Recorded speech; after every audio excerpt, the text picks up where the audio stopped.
Ça, c'est yon jouet qui relè alien yo.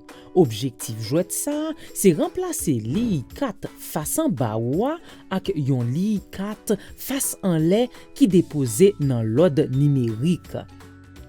Jodi ya nous pral servi ak 4 formes pour jouer ça, mais ou ka jouer même jan ak yon paquet 4 régulier. Pour commencer, nous pral choisi 4 1 jusqu'à 5 sec nan carré, triangle ak rectangle. Pour jouer alien yo, mélanger 4 yo et puis bay chaque jouet yon li 5-4 face en bas. Après ça, mettez 4 qui rete yo nan yon pile face en bas nan mi-temps. Prends yon 4 nan pile là et puis matcher numéro sous 4 là avec 4 là qui nan même numéro position nan li yo. Comme ça, moi tire yon D et puis moi pral matcher 4 ça ak 4 qui nan position D nan li moyen.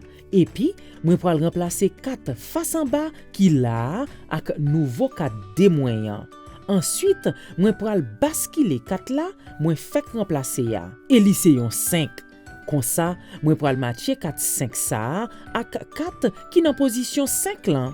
Kounye ya, moi pral basculer 4 moi fait remplacer ya et puis li c'est yon 1 qui donc moi pral faire même bagay là pour 4 qui nan place 1 nan ligne 4 moyen. Après ça, moi pral basculer 4 ça et puis moi joindre yon 1 encore. Comme ça, comme moi t'ai déjà remplacé premier 4 moyen, moi pral mettre 4 ça dans mi-temps et puis li vinn tout par prochain jouet. Prochain jouet qu'a choisi soit prend 4 face en les 1 ça et puis servi ak li nan li ou soit tirer yon 4 face en bas nan en les pile là.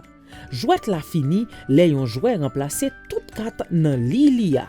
Les yon jouet virer yon 4 ou ka poser question sous l'ordre numéro ak placement. Par exemple, ou ta ka di ou gen yon 3, qui 4 li matché? C'est vrai, 3e 4. Qui ça qui vini après 3e? Jouet ça, c'est une bonne façon pour ti moun yo remarquer l'ordre numéro yo. Pendant y a joué, y a pour numéro 1 correspond à première position, D correspond à deuxième position et la trier.